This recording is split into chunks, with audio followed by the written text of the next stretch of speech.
கர்த்தாவை சொல்லும் அடியேன் கேட்கிற நிகழ்ச்சி மூலமாக மீண்டும் நான் உங்களை சந்திப்பில் சந்தோஷப்படுகின்றேன். நாம் சேர்ந்து கர்த்தருடைய வார்த்தையை நாம் தியானிப்போம்.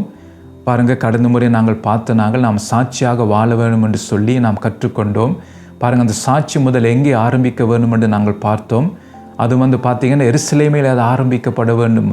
எருசலேம் எதை குறிக்கிறது என்றால் நம்முடைய குடும்ப வாழ்க்கையை குறிக்கிறதுன்னு சொல்லி நாம் தியானித்தோம். அடுத்தது பார்த்திங்கன்னா நம்முடைய சாட்சி எங்கே இருக்க வேண்டும் என்றால் யுதேயா எதை குறிக்கிறது என்றால் சபையை குறிக்கிறதுன்னு சொல்லி நாங்கள் பார்த்தோம்.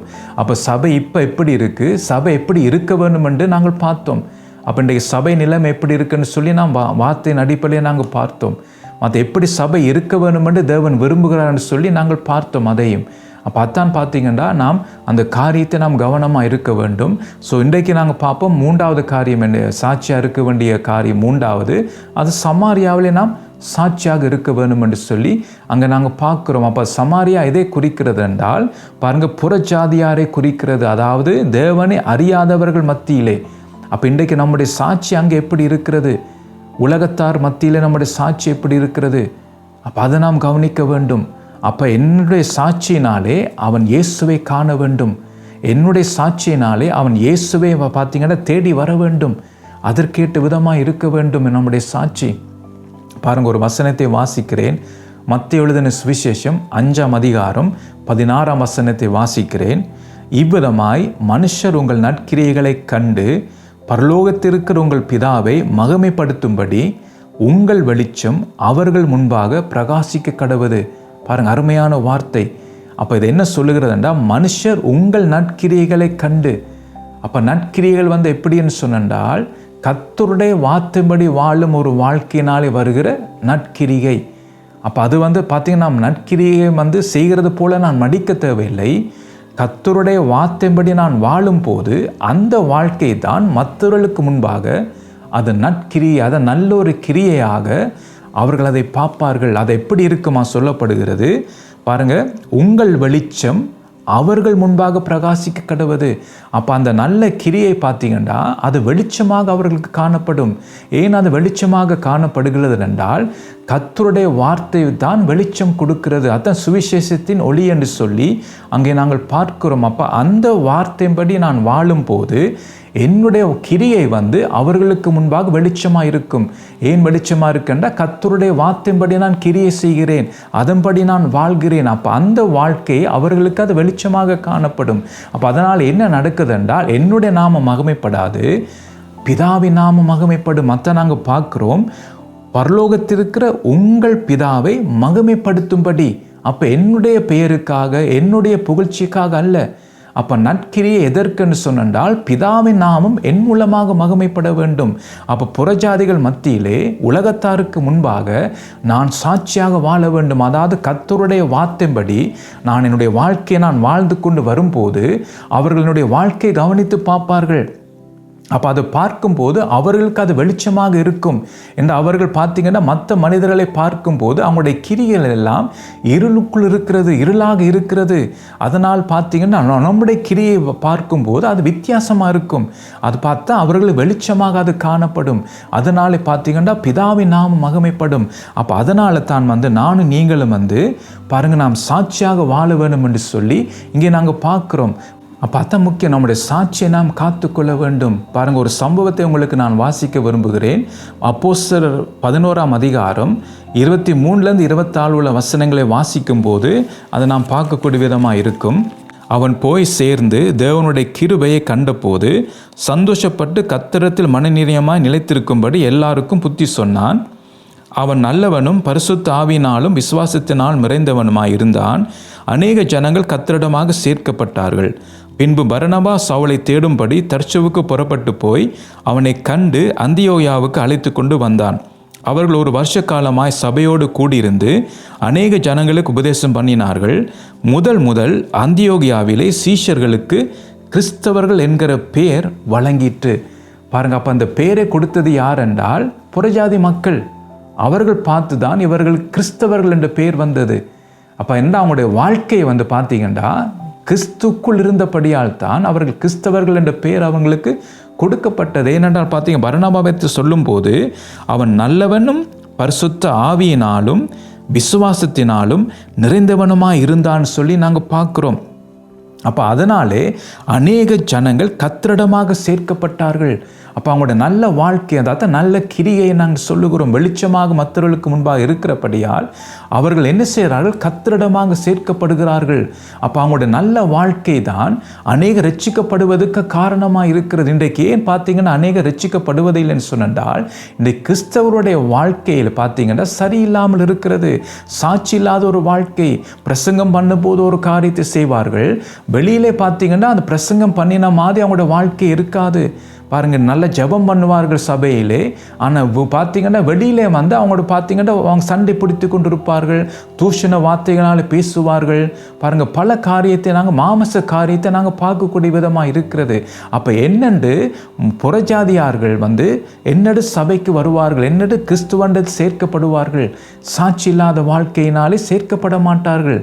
அப்போ இதான் நாங்கள் பார்க்குறோம். அப்போ இங்கே என்ன பார்க்குறோம் என்றால், மற்றவர்கள் பார்த்து அவர் சாட்சி கொடுக்கிறார்கள், கிறிஸ்தவர்கள் என்று சொல்லி அவர்கள் பேர் கொடுக்கிறார்கள். அதான் இங்கே நாங்கள் பார்க்கிறோம். அப்ப இந்த காரியம் முக்கியம். புறஜாதிகள் மத்தியிலே நம்முடைய சாட்சியை நாம் காத்துக்கொள்ள வேண்டும். ஸோ நாலாவது நாங்கள் பார்க்கும்போது பார்த்தீங்கன்னா பூமியின் கடைசி பரியந்தமும், அப்போ அது என்னென்னா பூமியில் எந்த மூலைக்கு நாம் போனாலும் நாம் சாட்சியாக இருக்க வேண்டும். விடுமுறைக்கு போனாலும் என்ன, ஸோ எங்கே நாங்கள் போனாலும் நான் கிறிஸ்தவன் என்ற அந்த காரியத்தை நாம் மறந்து போகக்கூடாது. எல்லா காரியத்திலும் நாம் நேர்மையாக நாம் இருக்க வேண்டும். எல்லா காரியத்திலும் நாம் உண்மையாக இருக்க வேண்டும். பண விஷயத்தில் உண்மையாக இருக்க வேண்டும். ஸோ கொடுத்த வாக்கிலே நாம் உண்மையாக இருக்க வேண்டும். பல காரியத்தில் நாம் உண்மையாக நாம் இருக்க வேண்டும், சாட்சியாக இருக்க வேண்டும். அதற்கு தான் பாருங்க, இந்த 4 காரியங்களுக்கு தான் பாருங்க நாம் என்ன செய்ய வேண்டும் என்றால் பரிசுத்த ஆவியானுடைய பலத்தால் நாம் நிரப்பப்பட வேண்டும் என்ற. இதெல்லாம் வந்து நம்முடைய மாம்ச பலத்தாலே நாம் இதெல்லாம் செய்ய முடியாது, கஷ்டம், நம்மால முடியாது. அப்போ பரிசுத்த ஆவியானவராலே அவருடைய பலத்தாலே நான் நிரப்பப்படும் போது இந்த காரியத்தை நம்மால் செய்யக்கூடிய விதமாக இருக்கும். அதான் இங்கே நாங்கள் பார்க்குறோம். பாருங்க, அப்போ அந்த சாட்சியை நாம் காத்துக்கொள்ள வேண்டும். பாருங்கள், அதான் நாங்கள் பல காரியத்தை நாங்கள் பார்த்தோம். அப்போ 4 காரியங்களை நாங்கள் பார்த்தோம், எங்கெங்கே நாம் சாட்சியாக இருக்க வேண்டும் என்று சொல்ல. பாருங்கள், அப்போ முதல் அது குடும்பத்திலே ஆரம்பித்து அப்படியே அது பார்த்திங்கன்னா சபைக்கு கடந்து வந்து சபையிலிருந்து பார்த்திங்கன்னா உலக காரியங்கள், அதான் இப்போ புறஜாதிகள் மத்தியில் அது வந்து அதுக்கு பிறகு பூமியின் கடைசி பரியந்தமும் அது போகிறது. அப்போ இதான் நாங்கள் பார்த்திங்கன்னா அநேகரை கிறிஸ்துவுக்காக நாம் ஆதாயப்படுத்தி கொள்ள முடியும். அப்போ நம்முடைய சாட்சியான வாழ்க்கையினாலே அநேகரை கிறிஸ்துவண்டை நாம் சேர்க்க முடியும். அதான் நாங்கள் பார்க்குறோம் இந்த காரியத்தை. பாருங்கள், ஒரு காரியத்தை நான் வாசிக்கிறேன். மத்தேயு எழுதின சுவிசேஷம் 28ஆம் அதிகாரம் 18 - 20 உள்ள வசனங்களை நான் வாசிக்கிறேன். அப்பொழுது இயேசு சமீபத்தில் வந்து அவர்களை நோக்கி, வானத்திலும் பூமியிலும் சகல அதிகாரமும் எனக்கு கொடுக்கப்பட்டிருக்கிறது. ஆகியால் நீங்கள் புறப்பட்டு போய் சகல ஜாதிகளையும் சீஷராக்கி பிதா குமாரன் பரிசுத்த ஆவியின் நாமத்தினாலே அவர்களுக்கு ஞானஸ்நானம் கொடுத்து நான் உங்களுக்கு கட்டளையிட்ட யாவையும் அவர்கள் கை கொள்ளும்படி அவர்களுக்கு உபதேசம் பண்ணுங்கள். இதோ உலகத்தின் முடிவு பரியந்தம் சகல நாட்களிலும் நான் உங்களோடு கூட இருக்கிறேன் என்றார். பாருங்க, அப்போ அதுக்கு பார்த்தீங்கன்னா இன்றைக்கு ஆண்டவர் நமக்கு என்ன சொல்லுகிறார் பார்த்தீங்கன்னா, நீங்கள் புறப்பட்டு போய் சகல ஜாதிகளையும் சீஷராக்கி பிதா குமாரன் பரிசுத்த ஆவியின் நாமத்தினால் அவர்களுக்கு ஞானஸ்நானம் கொடுத்து, அப்போ அவர்கள் சீஷராக்க சொல்லுகிறார். சீஷராக்கு பிற்பாடு தான் ஞானஸ்நானம் கொடுக்க சொல்லத்தான் ஒரு முறையை நாங்கள் பார்க்கிறோம். அப்போ அடுத்த காரியத்தை பார்க்கும்போது நான் உங்களுக்கு கட்டளையிட்ட யாவையும் அவர்கள் கை கொள்ளும்படி பாருங்கள், அவர்களுக்கு உபதேசம் பண்ணுங்கள். அப்போ முதலாவது நான் கை கொள்ள வேண்டும் அந்த வார்த்தையை. கர்த்தர் சொன்ன ஒவ்வொரு வார்த்தை நான் கை கொள்ள வேண்டும். அதுக்கப்புறம் தான் அவர்களுக்கு உபதேசம் பண்ண வேண்டும். அப்போ தான் அவர்கள் அந்த வார்த்தையை கை கொள்வார்கள். இன்றைக்கு நாம் என்ன செய்கிறோம்? நாம் கை கொள்ள மாட்டோம், ஆனால் உபதேசம் பண்ணுவோம். ஆனால் அது இல்லை முறை. ஆண்டவர் சொல்கிறார், நான் உங்களுக்கு கட்டளையிட்ட யாவையும் அவர்கள் கை கொள்ளும்படி அவர்கள் உபதேசம் பண்ணுங்கள். அப்போ கர்த்தர் முதல் நமக்கு தான் கட்டளையிட்டு இருக்கிறார் வார்த்தையை. அப்போ நான் கை கொள்ள வேண்டும். அப்போ நான் கை கொண்ட பிற்பாடு அதை நான் மற்றவர்களுக்கு உபதேசம் பண்ண முடியுமா? அப்படி நான் செய்யும் போது ஆண்டவர் என்ன சொல்கிறார்? இதோ உலகத்தின் முடிவு பரியந்தம் சகல நாட்களிலும் நான் உங்களுடனே கூட இருக்கிறேன் என்று சொல்லி பாருங்க. அப்போ அவர் சொன்ன காரியத்தை நாம் செய்ய வேண்டும். அப்போ அதான் நாங்கள் பார்க்குறோம். இதற்காகத்தான் இந்த சாட்சியான வாழ்க்கை முக்கியம். இன்றைக்கு நாம் கிறிஸ்தவர் என்று சொல்லிக் கொள்ளுகிறோம், ரட்சிக்கப்பட்டிருக்கிறேன் என்று சொல்லிக் கொள்ளுகிறோம். ஆனால் இன்றைக்கு அநேகருடைய வாழ்க்கை சாட்சியாக இல்லை. இதுதான் ஒரு பரிதாபமான நிலைமையாக இருக்கிறது. அநேகர் பார்த்தீங்கன்னா கிறிஸ்துவை தூஷிக்கிறார்கள். இன்றைக்கு நம்முடைய வாழ்க்கை சரியில்லாததுனாலே, சாட்சியான வாழ்க்கை இல்லாததுனாலே, மாயமுள்ள ஒரு வாழ்க்கை இருக்கிறபடியினாலே பாருங்கள், இன்றைக்கு அநேகர் கிறிஸ்துவை தூஷிக்கிறார்கள். அதுக்கு காரணம் பார்த்தீங்கன்னா இன்றைக்கு கிறிஸ்தவர்கள். அதான் இங்கே நாங்கள் கவலைக்குரிய விஷயம். அதான் 1 தீமோத்தேயு 6:14 என்ன சொல்லுகிறது என்றால், நல்ல அறிக்கையை சாட்சியாக விளங்க பண்ணின கிறிஸ்து இயேசு என்று சொல்லி அங்கே சொல்லப்படுகிறது. அப்போ இயேசு பார்த்தீங்கன்னா நல்ல சாட்சியை விளங்க பண்ணினார். பிலாத்துவுக்கு முன்பாக நல்ல சாட்சியை விளங்க பண்ணினார். அப்போ என்னுடைய பயணத்தை வெற்றியாக முடிக்கிறதுக்கு நான் செய்ய வேண்டியது என்னன்னு சொல்லி தான் நாங்கள் பார்த்து கொண்டு வாரோம். பாருங்கள், அப்போ முதல் காரியத்தை நாங்கள் பார்த்தோம், நல்ல போராட்டத்தை நான் போராட வேண்டும் என்று நாங்கள் பார்த்தோம். 2வது ஓட்டத்தை முடிக்க வேண்டும் என்று சொல்லி நாங்கள் பார்த்தோம். 3வது விசுவாசத்தை காத்துக்கொள்ள வேண்டும். அதான் இப்போ நாங்கள் பார்க்க போகிறோம்.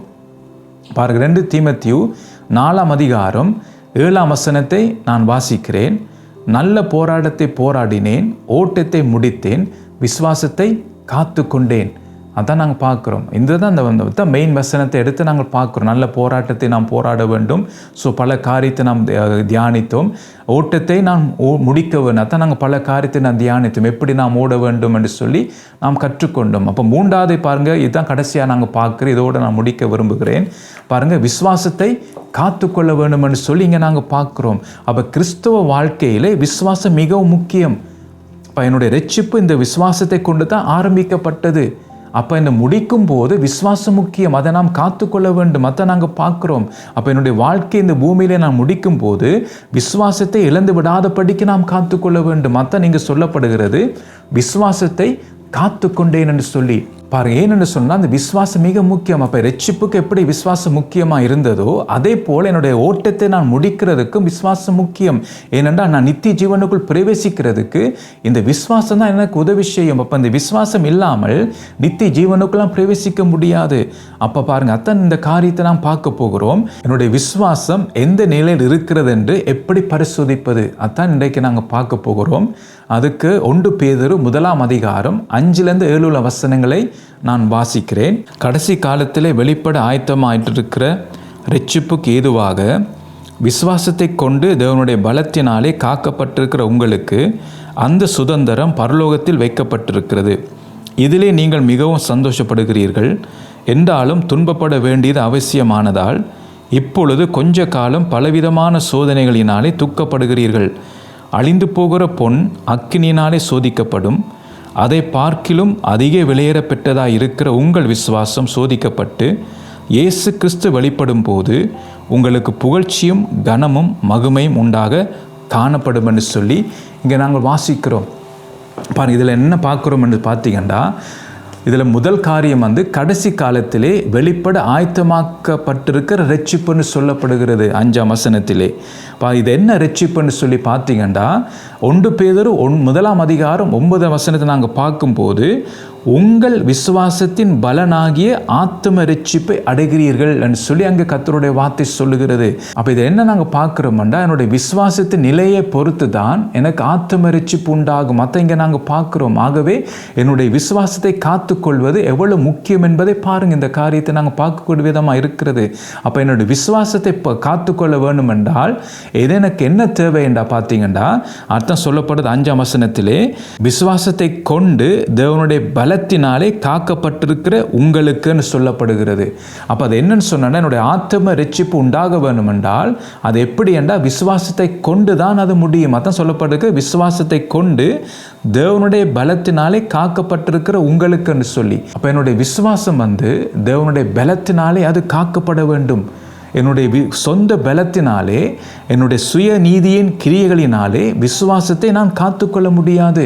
அதான் நாங்கள் பார்க்குறோம். அப்போ தேவனுடைய பலன் வேண்டும், நான் விசுவாசத்தை காத்துக்கொள்ள வேண்டும் என்றால். அதான் அப்போஸ்தலர் 1:8 நாங்கள் பார்த்தோம். பரிசுத்த ஆவி உங்களிடத்தில் வரும்போது நீங்கள் பலன் அடைந்துன்னு சொல்லி அதான் நாங்கள் பார்த்தோம். அப்பா, முதல் ஆண்டவருடைய பலன் நமக்கு தேவை, பரிசுத்த ஆவியினுடைய பலன். அதான் இயேசு சொல்லுகிறார், உன்னத பலத்தினாலே தரிப்பிக்கப்படும் வரைக்கும் நீங்கள் காத்திருங்கள்னு சொல்லி. அப்போ அந்த பலத்தினால் மாத்திரம்தான் நாம் பார்த்தீங்கன்னா நம்முடைய விசுவாசத்தை நாம் காத்துக்கொள்ள முடியும். அப்போ ஆவியானுடைய பலத்தினால் மாத்திரம்தான் பார்த்தீங்கன்னா என்னுடைய விசுவாசத்தை நான் காத்துக்கொள்ள முடியும். அந்த விசுவாசத்திலே நான் நிலைத்திருக்க முடியும். அதான் நாங்கள் பார்க்குறோம். லூக்கா எழுதின சுவிசேஷம் 24:49 பார்க்கும்போது, என் பிதா வாக்குத்தத்தம் பண்ணினதை இதோ நான் உங்களுக்கு அனுப்புகிறேன்.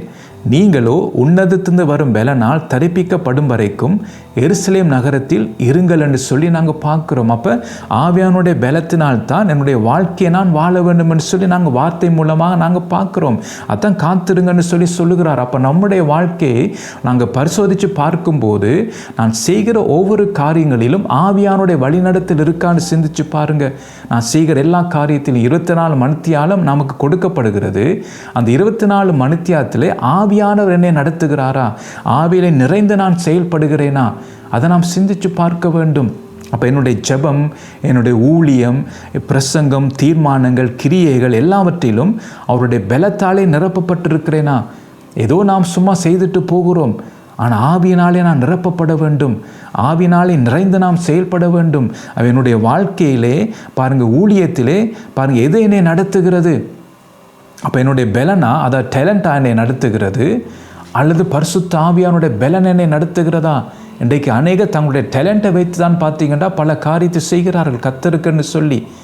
அப்போ நாம் பரிசுத்த ஆவியானுடைய பலத்தாலே நாம் தரிப்பிக்கப்பட வேண்டும். அப்போ தான் அந்த காரியத்திலே ஆவியானுடைய வழிநடத்தல் இருக்கும். அப்போ தான் கர்த்தருடைய சித்தத்தின்படி நாம் ஊழியத்தை செய்ய முடியும். கர்த்தருடைய சித்தத்தின்படி என்னுடைய வாழ்க்கை இந்த பூமியிலே நான் வாழ முடியும். ஆனால் இன்றைக்கு நாம் என்ன செய்கிறோம் என்றால், நம்முடைய டேலண்ட்டை வைத்து பல காரியத்தை கர்த்தருக்குன்னு நாம் செய்கிறோம். ஆனால் அதில் எந்த பலன் நாங்கள் பார்க்க முடியாது. அப்போ அந்த பரிசுத்த ஆவியானுடைய நிறைவு நமக்கு முக்கியம். அப்போ அவருடைய பலன் நமக்கு தேவை. அப்போ இந்த பலத்தால் நிரப்பப்பட்டு நாம் செயல்படும் போது பார்த்தீங்கன்னா, முதலாவது எனக்கு ஆத்துமரிச்சிப்பு உண்டாகும். ரெண்டாவது பார்த்தீங்கன்னா, தேவனுடைய பலத்தினாலே பாருங்கள் என்னுடைய விசுவாசம் காக்கப்படும். அதான் முக்கியம். ஆத்துமரிச்சிப்பும் தேவனுடைய பலத்தினால் என்னுடைய விசுவாசம் காக்கப்படும்.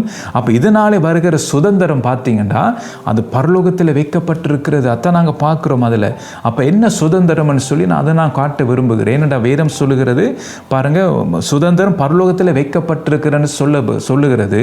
ஆனால் இது என்ன சுதந்திரம்னு சொல்லி உங்களை நான் காட்ட விரும்புகிறேன்.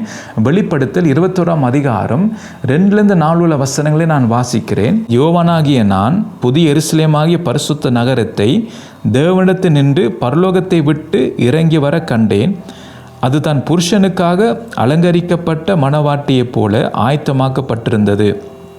மேலும் பரலோகத்திலிருந்து உண்டான ஒரு பெருஞ்சத்தத்தை கேட்டேன். அது, இதோ மனுஷரிடத்திலே தேவனுடைய வாசஸ்தலம் இருக்கிறது, அவரிடத்திலே அவர் வாசமாயிருப்பார், அவர்களும் அவருடைய ஜனங்களாய் இருப்பார்கள். தேவன் தாமே அவளோடு கூட இருந்து அவருடைய தேவனாய் இருப்பார். அவருடைய கண்ணீர் யாவும் தேவன் துடைப்பார். இனி மரணமும் இல்லை, துக்கமும் இல்லை, அலறுதலும் இல்லை, வருத்தமும் இல்லை, முந்தினவைகள் ஒளிந்து போயின என்று விளம்பின சொல்லி நாங்கள் பார்க்குறோம். அப்போ இதில் என்ன நாங்கள் வாசிக்கிறோம் என்றால், நமக்கு ஒரு ஆத்தும ரட்சிப்பு வரும்போது, அதான் விசுவாசத்தை நாம் கர்த்தருடைய பலத்தினாலே காக்கும் போது அதனால் நமக்கு ஆத்தும ரட்சிப்பு உண்டாகிறது. மற்றது பரலோகத்தை நமக்கு சுதந்திரம் வைக்கப்பட்டிருக்குது. அதான் நாங்கள் பார்க்குறோம் என்ன சுதந்திரம்னு சொல்லி. பாருங்கள், பல காரியத்தை நாம் இங்கே நாங்கள் பார்க்குறோம். அப்போ பார்த்தீங்கன்னா என்ன சொல்லுகிறது, மனுஷரிடத்திலே தேவனுடைய வாசஸ்தலம் இருக்கிறது, அவரிடத்திலே அவர் வாசமாக இருப்பார், அவர்களும் அவருடைய ஜனங்களாக இருப்பார்கள். தேவன் தாமே அவரோடு கூட இருந்து அவர்களுடைய தேவனாக இருப்பார். பாருங்கள், அப்போ தேவனோடு நாம் ஐக்கியமாக இருப்போம். அவர் நம்மோடைய அவர் வாசம் பண்ணுவார். அப்போ தான் சுதந்திரம். என்ன சுதந்திரம்? 4ஆம் வசனம் பார்க்கும்போது பாருங்கள், கண்ணீர் யாவும் ஆண்டவர் துடைப்பார், இனி மரணமும் இல்லை, துக்கமும் இல்லை, அலறுதலும் இல்லை, வருத்தமும் இல்லை, முந்தினவைகள் ஒளிந்து போயின என்று விளம்பினது. பாருங்கள், அப்போ எல்லாம் பார்த்தீங்கன்னா ஒரு சமாதானமாக ஒரு நல்ல ஒரு சூழ்நிலை அந்த இடத்துல இருக்கிறது பரலோகத்திலே. அப்போ இதற்காகத்தான் பார்த்தீங்கன்னா நானும் நீங்கள் இந்த பூமியிலே பிரயாசப்பட வேண்டும். இதற்காகத்தான் நாம் பார்த்தீங்கன்னா பிரயாசப்படும். அப்போ அதுக்காகத்தான் அந்த உன்னத பலன் நமக்கு தேவை. இந்த காரியத்தை நாம் பெறுவதற்கு, பரலோகத்தில் வைத்திருக்கிற சுதந்திரத்தை நாம் சுதந்திரித்து கொள்வதற்கு நமக்கு உன்னத பலன் தேவை. அத்தை இங்கே நாங்கள் பார்க்குறோம். பாருங்க, அப்போ இந்த வாழ்க்கைக்கு நான் வர வேணும் என்றால் நான் என்ன செய்ய வேண்டாம், பூமியிலே நான் ஜெயம் கொள்ள வேண்டும். அதான் அதுவும் வேதத்தில் சொல்லப்படுகிறது. வெளிப்படத்தில் 21ஆம் அதிகாரம் 7ஆம் வசனத்தை வாசிக்கும் போது பார்த்தீங்கன்னா, ஜெயம் கொள்ளுகிறவன் எல்லாவற்றையும் சுதந்திரித்து கொள்ளுவான், நான் அவன் தேவனாய் இருப்பேன், அவன் என் குமாரனாய் இருப்பான். அப்போ நானும் நீங்களும் பார்த்தீங்கன்னா என்ன செய்ய வேண்டும்னா ஜெயம் கொள்ள வேண்டும். அப்போ எல்லாவற்றையும் சுதந்திரித்து கொள்வதற்கு பார்த்தீங்கன்னா அதுதான் சுதந்திரம்னு சொல்லப்படுகிறது. எல்லாவற்றையும் நாம் சுதந்திரித்து கொள்வது, அதுதான் சுதந்திரம். ரட்சிக்கப்பட்ட நமக்கு இந்த பூமியிலே வாழ்வதற்கு சுதந்திரம் தந்திருக்கிறார் தான். ஆனால் இந்த சுதந்திரத்தை நான் மாம்சத்துக்கு ஏதுவாக நான் அனுசரிக்கக்கூடாது. அதான் கவனமாக இருக்க வேண்டும். அப்போ பிசாசு என்ன செய்வான் என்றால், இந்த சுதந்திரத்தை மாம்சத்துக்கு ஏற்ற விதமாக பயன்படுத்துவதற்கு நம்மை வஞ்சிப்பான். அப்படி ஏவாளை அவன் வஞ்சித்தானோ அதே போல் நம்மையும் வஞ்சிப்பான். அதனால் தான் நான் கவனமாக இருக்க வேண்டும். பாருங்கள், வசனத்தை நான் வாசிக்கிறேன் அதை விளங்கிக் கொள்வதற்காக. கலாத்தியர் 5ஆம் அதிகாரம் 13ஆம் வசனத்தை வாசிக்கிறேன். சகோதரரே, நீங்கள் சுயாதீனத்துக்கு அழைக்கப்பட்டீர்கள். இந்த சுயாதீனத்தை நீங்கள் மாம்சத்துக்கு ஏதுவாக அனுசரியாமல் அன்பினாலே ஒருவருக்கொருவர் ஊழியம் செய்யுங்கள். பாருங்க, அப்போ இந்த வார்த்தை நாங்கள் பார்க்கும்போது பார்த்தீங்கன்னா, இந்த பூமியிலே எனக்கு சுதந்திரம் இருந்தாலும் பாருங்கள், தேவனுடைய சித்தத்தின்படி தான் நாம் வாழ வேண்டும் என்று சொல்லி இங்கே நாங்கள் பார்க்குறோம். அப்போ இதுதான் மிக மிக முக்கியம். நம்முடைய வாழ்க்கையில் நமக்கு சுதந்திரம் ஆண்டு தந்திருக்கிறார் தான். ஆனால் நாம் கவனமாக இருக்க வேண்டும் என்றால் அது நாம் மாம்சத்துக்கு ஏற்ற விதமாக நான் அதை பயன்படுத்தாமல் இருக்க வேண்டும். அப்போ சத்துரு என்ன செய்வான், நான் கர்த்தர் தந்த அந்த சுதந்திரத்தை மாம்சத்துக்கு நேராக நம்மை நடத்துவான். அதான் ரோமர் 8ஆம் அதிகாரம் 17ஆம் வசனத்தை வாசிக்கும் போது, நாம் பிள்ளைகள் ஆனால் சுதந்திரமாமே, தேவனுடைய சுதந்திரம் கிறிஸ்துவுக்கு உடன் சுதந்திரமாமே, கிறிஸ்துவோடு கூட நாம் மகிமைப்படும்படிக்கு அவரோடு கூட பாடுபட்டால் அப்படி ஆகும் என்று சொல்லி இங்கே நாங்கள் பார்க்குறோம். அப்போ நாம் கிறிஸ்துவுக்கு உடன் சுதந்திரமாக இருக்கிறோம் என்று சொல்லி வேதத்தின் அடிப்படையை நாங்கள் பார்க்குறோம். அப்போ கிறிஸ்துவுக்கு எப்படி உடன் சுதந்திரமாக நாம் இருக்கிறோம் என்றால், முதலாவது கிறிஸ்துவோடு கூட மகிமைப்படும்படிக்கு என்று சொல்லப்படுது. அப்போ எப்படி மகிமைப்படுவதென்றால், தேவனுடைய சித்தத்தின்படி நான் வாழ்வதன் மூலமாகத்தான். அப்போ நான் தேவனுடைய சித்தத்தின்படி நான் வாழும் போது பாருங்கள், கர்த்தருடைய நாமம் மகிமைப்படுகிறது. அதான் சொல்ல கிறிஸ்துவோடு கூட மகிமைப்படும்படிக்கு என்று நாங்கள் பார்க்குறோம். அப்போ நான் தேவனுடைய சித்தத்தின்படி நான் வாழ வேண்டும் இந்த பூமியிலே. அதான் யோவான் 17:4 நாங்கள் பார்க்கும்போது, பூமியிலே நான் உம்மை மகிமைப்படுத்தினேன், நான் செய்யும்படி நீர் எனக்கு நியமித்த கிரியைகளை செய்து முடித்தேன் என்று சொல்லி அங்கே இயேசு சொல்லுகிறார். அப்போ இயேசு பார்த்தீங்கன்னா அவர் என்ன சொல்லுகிறார், பூமியிலே நான் உம்மை மகிமைப்படுத்தினேன். எப்படி மகிமைப்படுத்தினேன் என்றால், பிதா சொன்னதை எல்லாவற்றையும் செய்து முடித்ததுனாலே அவர் பார்த்தீங்கன்னா மகிமைப்படுத்தின்னு சொல்லாதான் இங்கே நாங்கள் பார்க்குறோம். அப்போ தேவனுடைய சித்தத்தின்படி நான் வாழும் போது ஒவ்வொரு காரியங்கள், என்னுடைய ஜெபமாக இருந்தாலும், வேத வாசிப்பாக இருந்தாலும், ஊழியமாக இருந்தாலும், பிரசங்கமாக இருந்தாலும், அது என்ன செய்வதாக இருந்தாலும் பிதாமி சித்தத்தின்படி செய்யும் போது பாருங்கள், தேவனுடைய நாமம் மகிமைப்படும். அதான் இங்கே நாங்கள் பார்க்குறோம். அப்போ ரெண்டாவது பார்க்கும்போது அவரோடு கூட பாடுபட்டார் என்று சொல்லப்படுகிறார். அப்போ ஏன் இந்த உலகத்தில் நாம் பாடுபட வேண்டும் ஒரு கேள்வி வருகிறது தானே.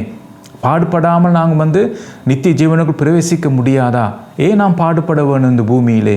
பாருங்கள், அதில் நாம் பார்த்தீங்கன்னா, எனக்கு இந்த பூமியிலே வாழ்வதற்கு சுதந்திரம் கொடுக்கப்பட்டிருக்கிறது. ஆனால் இந்த சுதந்திரத்தை நாம் மாம்சத்துக்கு ஏதுவாக அனுசரியாதபடிக்கு காத்து கொள்ள வேண்டும்.